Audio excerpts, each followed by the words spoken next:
আসসালামু আলাইকুম। আমরা আজকে কথা বলবো বেসরকারি হসপিটাল নিয়ে। আমাদের জীবনে চিকিৎসা খুবই গুরুত্বপূর্ণ একটি বিষয়।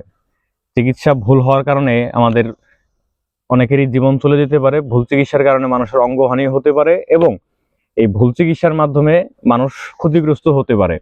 সেজন্য আজকে আমার আলোচনার বিষয় হচ্ছে বেসরকারি বা প্রাইভেট হসপিটাল।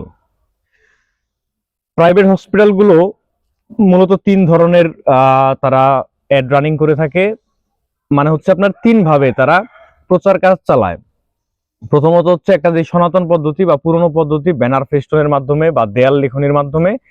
এবং দ্বিতীয় যেটা হচ্ছে সেটা হচ্ছে যে আপনার এই বর্তমানে যেমন ডিজিটাল মার্কেটিং শুরু হয়েছে বিভিন্ন সোশ্যাল মিডিয়াতে, ফেসবুক, ইনস্টাগ্রাম, মানে ইউটিউব, বিভিন্ন সোশ্যাল মিডিয়াতে তারা এই অ্যাড রান করে থাকে। এবং তিন নাম্বার যে পদ্ধতিটা সেটা হচ্ছে সব থেকে এফেক্টিভ, কিন্তু এই জিনিসটাই আমরা সব সময় ইগনোর করে যাই। তিন নাম্বার পদ্ধতিটা হচ্ছে আপনার এই এজেন্ট বা দালাল। আপনার দেখবেন বিভিন্ন সরকারি হসপিটালের সামনে বা বিভিন্ন অন্য এই যেই উপজেলা স্বাস্থ্য কমপ্লেক্স গুলো আছে গ্রামাঞ্চলে, সেই উপজেলা স্বাস্থ্য কমপ্লেক্সের সামনে এরকম কিছু এজেন্ট বা দালাল দাঁড়িয়ে থাকে।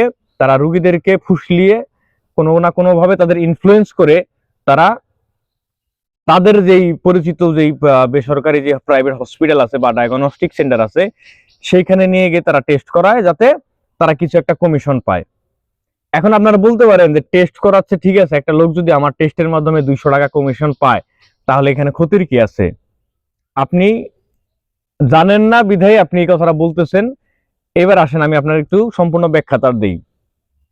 এই যে এজেন্টের মাধ্যমে আপনাকে নিয়ে যে 200 টাকা আপনাকে যে এজেন্টকে দিবে, আপনি যদি একজন রোগীর বিনিময়ে এই 200 টাকা কি তার পকেট থেকে দেবে হসপিটাল?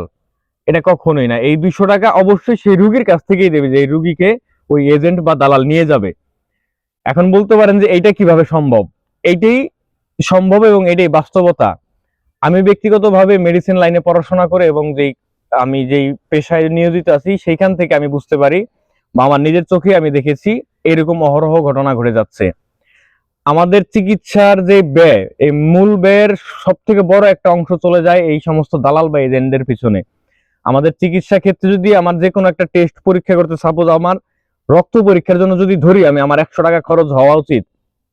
সেখানে এই 100 টাকাটা খরচ আমার 300 টাকা কেন? কারণ ওই যে আমার অ্যাড রানিং করতে হয়, এজেন্সিকে দিতে হয়, দালালকে দিতে হয় আমার।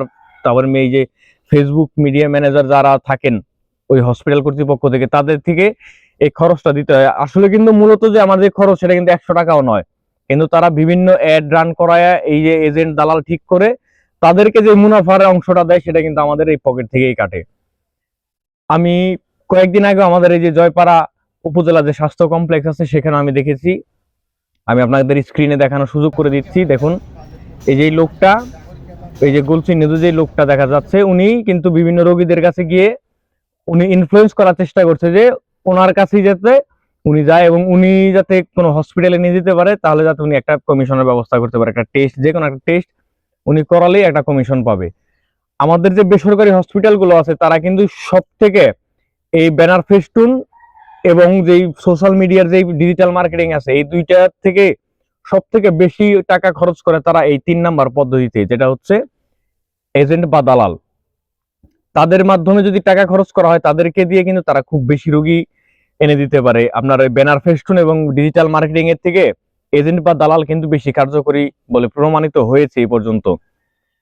আমার এই বেসরকারি হসপিটালগুলোর যে দায়িত্বে যারা আছেন তাদের কাছে আমার একটা রিকোয়েস্ট, আপনাদের যদি চিকিৎসা ভালো হয়, আপনাদের যদি ট্রিটমেন্ট ভালো হয়, তাহলে কিন্তু এজেন্ট বা দালাল কোনো কিছুরই প্রয়োজন হয় না। আপনি একটা রুগীকে সেবা দিবেন, যেই ডিসকাউন্টটা, যে কমিশনটা আপনি যে আপনার দালালকে দিচ্ছেন সেই ডিসকাউন্ট আপনি আপনার রুগীকে দেন। তাহলে আর ট্রিটমেন্টটা যদি ভালো হয় তাহলে রুগী নিজেই আপনার তার আত্মীয় স্বজন, পাড়া প্রতিবেশী যারা আছে, বন্ধু মহলের, তাদেরকে সবারই কিন্তু রেফার করবে যে এই হসপিটালে যাও, এখানে চিকিৎসা ভালো। আপনি চিকিৎসা ভালো না করে আপনি যে এজেন্টের পিছনে টাকা খরচ করে অ্যাড রানিং করে আপনার হসপিটাল আপনি কখনোই আপনি যে লাভবান করতে পারবেন না। আর ক্রেতাদের মূলত হচ্ছে যে রুগী যারা, যে কাস্টমার, তাদের মন জয় করার স্বার্থে তাদের হচ্ছে ট্রিটমেন্ট ভালো দিতে হবে। কারণ ট্রিটমেন্টটা যদি সঠিক হয় এবং আপনার সাশ্রয়ী হয় তাহলে আপনার কোনো প্রকার কোনো অ্যাড লাগবে না। এই রুগীরাই আপনাকে অ্যাড দিয়ে বিভিন্ন জায়গা থেকে রুগী এনে দেবে।